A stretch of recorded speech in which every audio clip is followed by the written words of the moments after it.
Assalamualaikum warahmatullahi wabarakatuh. Selamat siang buat teman-teman semuanya. Selamat beristirahat.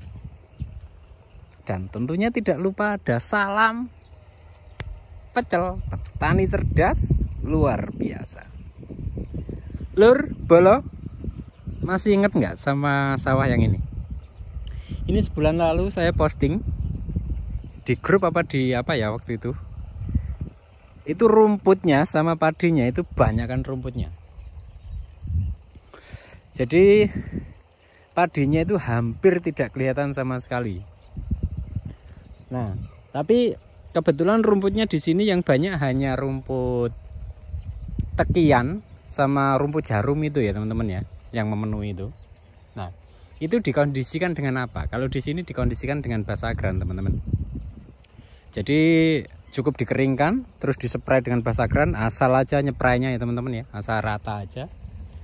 Nanti selang beberapa hari gitu rumputnya udah tewas semua teman-teman, dan nggak ada istilah matun tuh nggak ada. Nah nanti hasilnya semacam ini teman-teman. Jadi aman Sulaiman, tidak berdampak pada padinya, tidak berpengaruh pada tanamannya. Yang kedua, rumput gerinting ya teman-teman ya. Kalau rumput gerinting itu, gerinting lawatan itu bisa dikondisikan dengan cleanser produk dari Corteva itu ya teman-teman. Namun lagi-lagi cukup dikeringkan dulu, setelah itu dispray. Selang 2-3 hari baru air masuk ya teman-teman. Udah gitu aja, sudah beres teman-teman.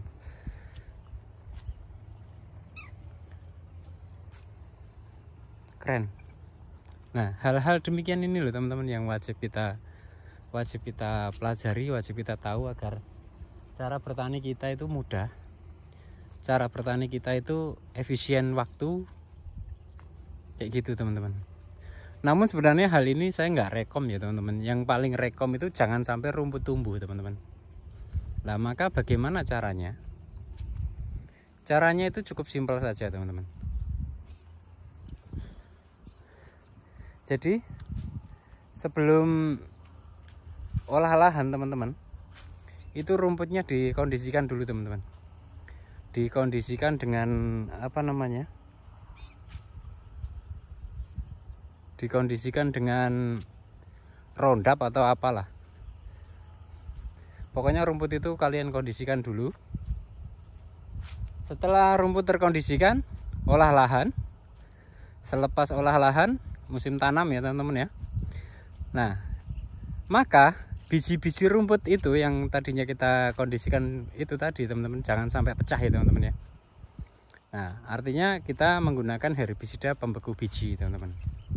Nah, maka di situ sudah terkondisikan teman-teman. Itu sudah aman Sulaiman, tidak akan ada lagi populasi rumput yang menjengkelkan. Itu lebih efisien, kita tidak perlu meraba-raba herbisidanya itu apa, bahan aktifnya apa, itu nggak perlu lagi, itu nggak pusing teman-teman.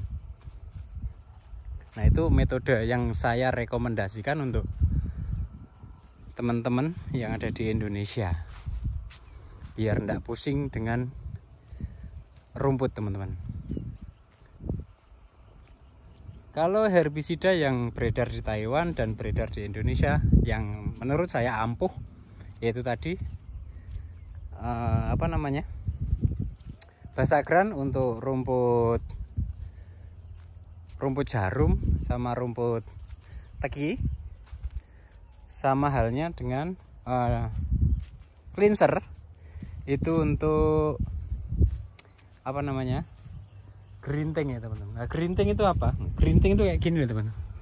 Ini rumput gerinting, ini rumput yang paling laknat ini teman-teman. Paling susah untuk dimatikan ini. Kalau tidak diangkat seakar-akarnya berat itu. Nah, ini juga demikian. Nah, rumput ini laknat ini. Nah, itu sebaiknya dikondisikan sebelum masa tanam. Itu lebih efisien. Gimana menurut sampean semua? Keren? Mantap?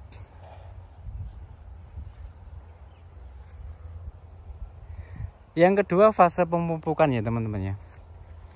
Fase pemupukan itu teman-teman juga harus pahami bahwasanya dosisnya itu berbeda teman-teman ya. Pasca tanam untuk starter, terus masa pertumbuhan di umur 20-35, terus lagi 35 ke 50. Nah itu beda-beda dosisnya. Ada istilahnya pupuk untuk masa vegetatif dan generatif. Itu kalian juga harus pahami teman-teman. Yang ketiga adalah insektisida maupun pestisidanya teman-teman. Jadi di Taiwan itu ya teman-teman, padinya sebagus ini itu hanya dispray 3 kali teman-teman. Kapan penyepraiannya?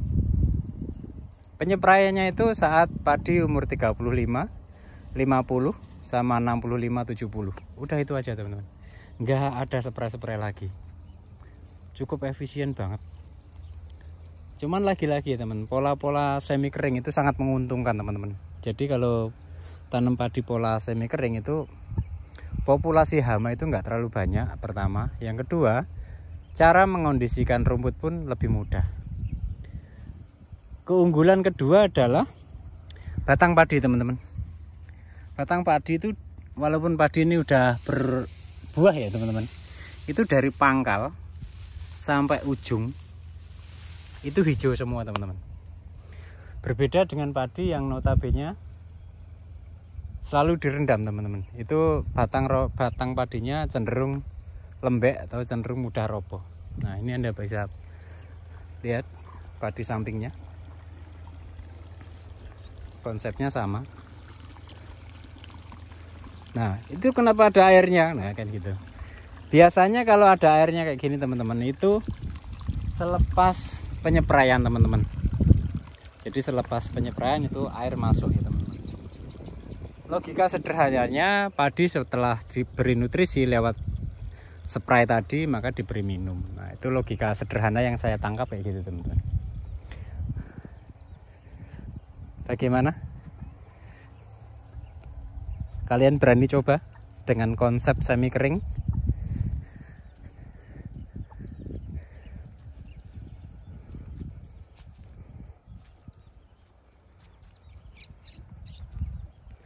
Santai guys. Jadi kalau kalian bisa mengaplikasikan sistem kayak gini teman-teman, kalian mau punya lahan 10-20 hektar tuh alah nyamplang guys, nggak pakai pusing. Yang kedua, jarak tanam ya teman-teman. Jarak tanam itu juga menentukan untuk hasil ya teman-teman tentunya. Kalau secara umum, kalau di Taiwan itu secara umumnya itu per 1/4 hektar itu minimal di angka 2 ton, tapi secara umum ya 2,5 sampai 3 ton itu paling umum. Bahkan bisa lebih teman-teman. Di saat padi sedang bagus kayak gitu itu bisa 3 ton lebih. Itu umumnya. Tapi ngomong-ngomong soal varietas, memang padi varietas Taiwan itu besar-besar malainya. Butiran gabahnya itu besar-besar teman-teman.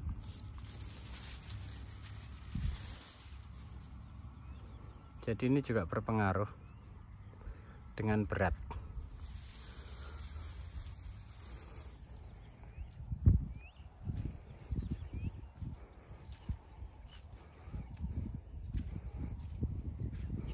Oke, buat teman-teman semuanya, hanya ini yang bisa saya bagikan pada kesempatan sore hari ini. Mohon maaf bila mana ada salah kata dan sapa. Sekian dari saya, Gembel Taiwan. Akhir kata, wabillahi taufiq wal hidayah. Wassalamualaikum warahmatullahi wabarakatuh. Salam pecel. Jangan lupa buat teman-teman semuanya mampir di TikTok saya, Acin1986, dimana nanti saya berharap ke depan kita bisa live bareng di situ, kita bisa diskusi bareng tentang pertanian yang ada di Taiwan. Kalau di channel YouTube itu kita nggak bisa berbagi secara langsung teman-teman, tapi kalau di TikTok kita bisa live secara langsung bareng-bareng kayak gitu teman-teman ya. Oke, buat teman-teman semuanya, mohon maaf. Kembali lagi saya sampaikan, wabillahi taufiq wal hidayah. Wassalamualaikum warahmatullahi wabarakatuh. Salam pecel, petani cerdas luar biasa.